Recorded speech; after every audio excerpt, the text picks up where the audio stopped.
Hello and welcome to Real Watchers Movie Club. My name is Garrett. And I'm Kevin.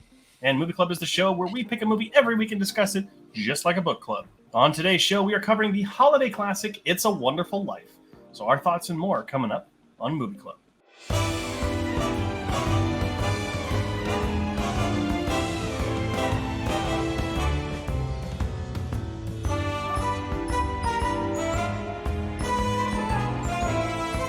Released in 1946, It's a Wonderful Life was directed by Frank Capra and stars James Stewart, Donna Reed, and Lionel Barrymore. An angel is sent from heaven to help a desperately frustrated businessman by showing him what life could have been like if he had never existed. It is currently ranked 20 on IMDb's Top 250 and currently has a 4.4 out of 5 on Letterboxd and is ranked 64 on its Top 250. It was nominated for 5 Oscars, including Best Sound, Best Film Editing, Best Director, Best Actor for James Stewart, and Best Picture. Before we dive into this movie for this week, we do want to issue a spoiler warning. We will be discussing everything that happens in this movie. Plot points, twists, revelations, and so much more. If you haven't seen this movie before, it's on Amazon Prime because it's a holiday movie. You should probably go check it out. I would recommend watching the black and white version. I don't know what version you watched, Kevin. I didn't know there were 2 versions, so I watched the black and white version. There you go. If you haven't seen the film yet, watch it, come back. We will not be offended if you kind of pause it and come back. Stay tuned to the end of the show, though, to find out what movie we have coming next week. Alrighty, it was my turn to pick the movie this week, and I have the honor of picking the holiday movie, the one that this is going to be coming out a little after Christmas, actually probably a little bit closer to New Year's. So at this point, happy belated holidays. Hope you all had a wonderful holiday, no matter what you celebrate or what you don't celebrate. Hope you're having a great time of year. And why not, kick it off with a movie that is just a great time to watch at this time of year. I picked this movie because it was a holiday movie that was in the top 250 of both Letterboxd and IMDb that I hadn't seen. I had never seen this movie, and this blows a lot of people's minds. It just was never on when I was young. I don't think my parents are particularly fans of this movie. I'm sure they like it, but we were always watching Charlie Brown Christmas or The Grinch or things like that. So we were never watching Miracle on 34th Street or It's a Wonderful Life. So, so I never really had a history of this movie. I had known some of the quotes, you want the moon? I can bring it down for you. That kind of thing. But what's your history with the movie? Obviously you've heard of it before, I'm sure. I have heard of it before, but just like what you were saying, I didn't grow up with it. What was on ABC Family was Elf, Grinch, stuff like this, some of the newer Christmas movies. And if you wanted to go to AMC, that's the channel that we had. That had all the classic black and white Christmas movies, but wasn't interested in. My mom didn't put it on in the background, or my dad. They like the newer stuff. So I know about it. I know every time a bell rings, an angel gets his wings. I knew that's where this was from. That was it. One of the other biggest lines from the movie, for sure. And if you've been going to Regal theaters, there's an ad that plays a trivia thing with that line, and it gets very annoying very quickly. But it is worth it to know when you get to the movie. Again, I had not seen this movie. You said that you had not seen it either. Had heard nothing but near universal praise for this movie. And after watching it, I don't necessarily get the universal praise part. I do think it's a very good movie, though. I don't understand why this is a Christmas movie. So, it's. I mean, come you on. You were the one to say it, but I was thinking it too. The first 2/3 of this movie has nothing to do with Christmas. Yeah, it's literally it's the first 2/3 of this movie is a fake biopic almost about George Bailey and what he goes through and how his life sucks or how the things that go on and why he's he's feeling trapped, but ultimately you see how he's a good person. And he just gets thrown to the back burner this whole entire movie. He wants to do stuff. Nah, you're good. You stay right here. Yeah. And even then, the whole heaven storyline, which is prominent in the beginning of the film, is glossed over for like the entire like second act of this movie. Like there's no dialogue or whatsoever like they used to have, or like pausing the movie, which that part was kind of cool. Like, oh, why are you pausing it? Why are you skipping it ahead? Like, you know, that was clever for the 40s.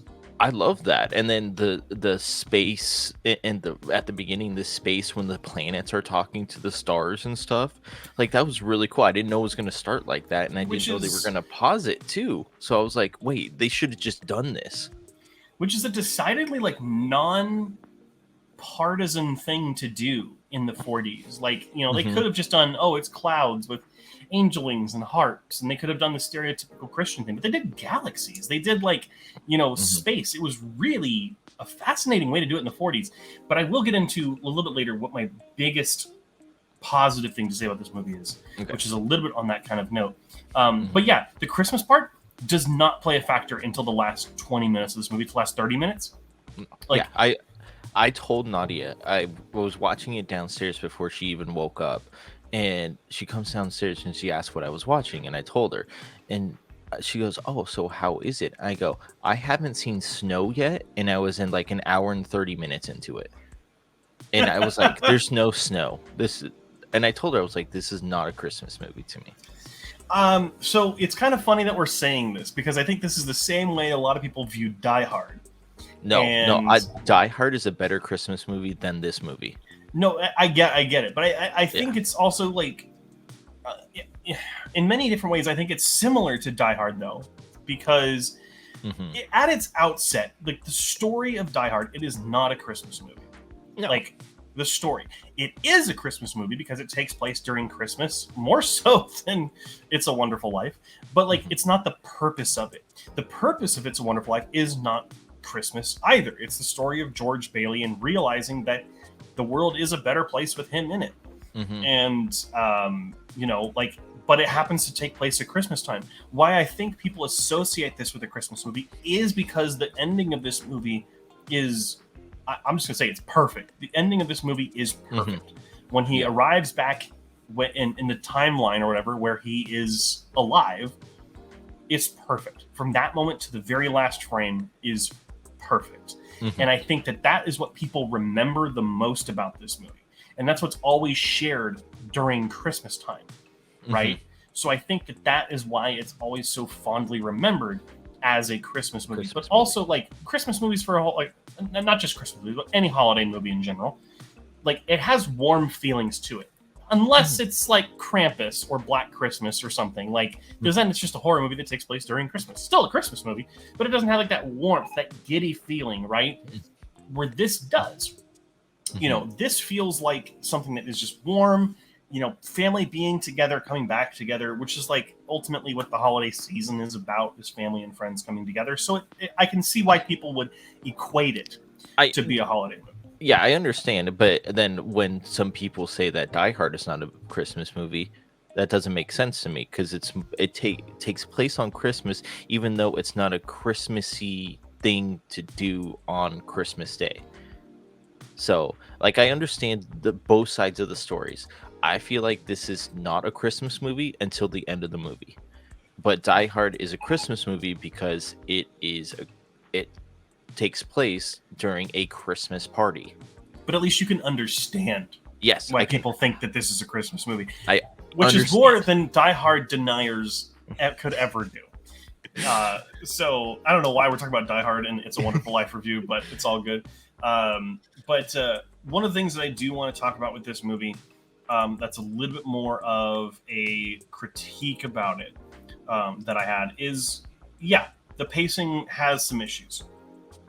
And I feel like this is echoing my comments from last week on Ford v Ferrari. I think that when this film is in its first half, it's got some pacing issues. The whole high school dance sequence is a little long, like not the most necessary in the entire world. And I think if you had kind of done it more if this film could have been an hour and a half, and you could have done it with vignettes about George's life, all these moments where he feels like he's not doing that well, he's sacrificing things, but like everyone else is getting better. And it's not blown out of proportion. Like Mr. Potter, who's the villain of this movie, right, doesn't need to be in this at all. No, as far as I'm concerned. he really doesn't. He could just be a character off screen that they call him Mr. Potterby. I think he's a stand-in for like maybe government or like something like that during like the Great Depression and World War II and all that. I get that he's a face that you can put to the name, right, or to the idea, but he's not really necessary in my opinion. I feel like you could just show enough about how the community grows to love George and obviously his family as well, right? And then he starts having this spiral, and then at the end of the movie, it just kind of feels more earned. I mean, obviously, it's a lot more formulaic. Don't get me wrong, and this is kind of ahead of its time and in its length and what it's trying to say. But I just think it could have been a little bit shorter. There could have been some fluff cut out, and I think it would have been far more of a speedy viewing. Yeah, but I liked how the storytelling was really throughout the whole movie, how he lost his hearing in his ear by saving his brother, and then always at the end of the movie it comes back to him when they go through his he's not there life, and how his brother died before he even got to the army because he wasn't there to save him. Like all that last part, like you said, that last part of the movie where it is a Christmas movie is the best part of this movie by far. Yeah, easily. And there are two major things that I do want to talk about with this movie. And number one, I think the biggest one for me is that this is a film from 1946, right? This is a time period when men's mental health was not really addressed. You didn't talk about it, right? You sucked it up. You rubbed dirt on it. Like, all these toxic parts of the male psyche were on like overdrive during this period, right? So the fact that we get a movie about men's mental health in the 40s, where you're seeing this man and what he's going through, and you're sympathetic for him, you're feeling for him, feels really special, and it does feel ahead of its time. Yeah, it does, because you can see him crippling because of all this pressure and all. He wants to make everybody's day be the best day because he can make it the best day, but that puts so much toll on you, your body, your mental health. And I like how they showed that, how he spirals out of control, how he kind of has a short trigger, like attitude trigger at the end over the phone with the teacher and stuff like that, because he's in deep shit pretty much, and he doesn't know how to get out of it. Yeah, and I think if you also notice what's brilliant about this too, and maybe this is the writing, but also James Stewart's performance, is that short fuse is not always short. It's much longer in the beginning, and it gets shorter over time with all these things that just pile up and pile up and pile up. And it's just brilliantly written and brilliantly told. So I think it's one of the biggest compliments, that I can give this movie, is that it treats men's health like it's not a joke. And it doesn't make it a joke, which does bring me to my other point for this movie. And I will say, the end of this movie, I'd be lying if I said it didn't get me emotionally. It didn't get me emotional, but it felt good for me. Like I felt like my heart grew 3 sizes the size, just like the Grinch. You turned into the Grinch, ladies and gentlemen. But like for me, it got me a little emotional, and for the sake of being open and transparent, like for anyone out there who's dealt with issues of self-harm or suicidal thoughts or anything like that, you do need that reminder every once in a while that, yeah, life would suck without you. It may suck, but you're making things better for everyone around you. And I think that as someone who has gone through that kind of process mentally before, it's just a nice reminder to have. And that's why I think the ending is so perfect, at least to me, is because I feel like it resonates really well. Yeah, it's real world problems in 1946, pretty much. It's and when friends have those thoughts, you got to think of if you have those thoughts, think about your friends too. Because what if something happens to you, Garrett? I would be distraught. If something happens to Nadia, you would be distraught. I would be distraught. Even if it happens to your parents, which we don't see that often, but we would be hurting for you because that's how close we are. Yeah, and again, that's why the film is so effective in its ending, and why the change of heart that, you know, that George has is fantastic. And also, like, again, I'm not the most religious person on the planet, but when the angel jumps into the water to save him, like that, what's it called? What's I'm looking for? That logic is so fascinating. Like, no, I saved you. No, I jumped in the water to save you. No, you jumped in the water to save me because I was saving you. Like, Yeah. it's so brilliant. And I don't know how Clarence didn't have his wings already, because he was a good guy. Clarence is the kind of friend we all need. Yeah, he's our I think of Clarence as our little person that talks to you in your head that says everything's fine. Because we should all have a Clarence with us or in our mind, because that's exactly what he says. He goes, okay, you don't want to be no one knows you in this town, you don't want to be born, let's see how that looks for you. And he regrets it right away when people don't recognize him off the street. And then you see what Mr. Potter did to the whole town, pretty much. Yeah, it's a fascinating bit, like the dichotomy, right? Like you see how good it is with him, how bad it is. Well, bad for 1946. I'm not going to argue with some of the things that are out there. I mean, it's, some of it's fine, but like the bad for 1946, I think is just, it hammers the point home, and I hope that it affected people in that time the way that it kind of affects us now. It's a good movie to watch if say like you're in health class for a mental health day. I think they have that now, for like a health class in high school, because it kind of puts you up there like, this can all happen, but if you do this might happen. It's like a scenario that if you're thinking about doing something, don't do it before you actually talk to somebody about it. And if you do have these problems, just go see somebody, talk to somebody about it. Friends, family, your dog, your cat, like, they'll listen, but they won't talk back, but they will listen. If they do, you've got a different problem. Yeah. But I feel like, it should be, a no-brainer. I will put the hotline number in the description for people if you are going through that kind of a thing. It is the holidays too.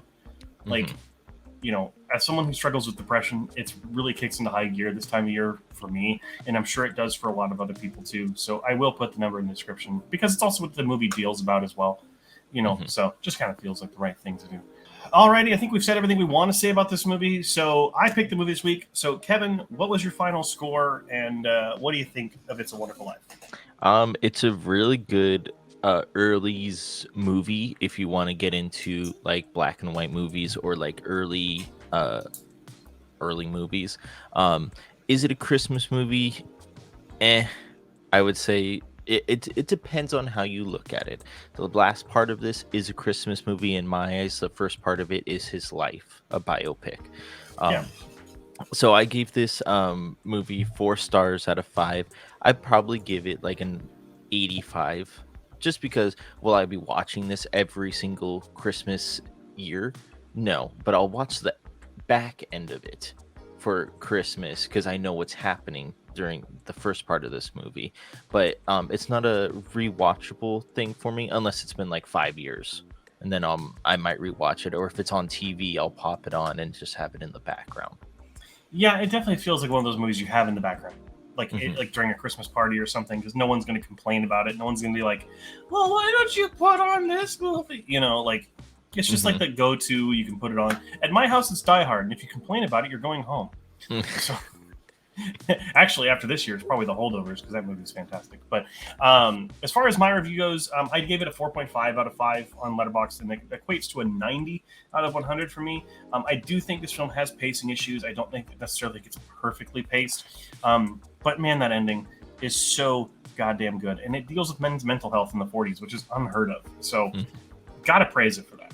So the question now falls to you. What do you think of It's a Wonderful Life? Is it a Christmas movie or is it not? We'd love to hear your debates down in the comment section down below. We'd love to hear what you have to say. But remember to be respectful of one another because we are watching. Next week, we'll be covering the crime thriller Fargo. So make sure you are subscribed and watch the film before next week so that you don't get spoiled. Thank you so much for watching. Make sure to like, comment, and subscribe to us here on YouTube and follow us everywhere on social media at Reel Watchers. That's REEL Watchers. By this point in time, either there will be a new top 10 video out or it will be coming out. So make sure, again, that you're subscribed and you're clicking that bell for notifications. And we will have Kevin will actually be joining me for the Reel Watchers Awards for 2023, celebrating the best in the movie world for this year. So very excited about that. So keep your eyes out for it. It should be coming right towards the beginning of 2024. Before we go, this is the last episode that is coming out in 2023. So I hope you all have a happy holiday season. I know it's already been Christmas and Hanukkah and all the holidays, but New Year's is coming up. We are so excited for what 2024 is going to bring the channel. We hope you are here with us to join us on that ride. And until next time, make sure you keep your eyes on the screen.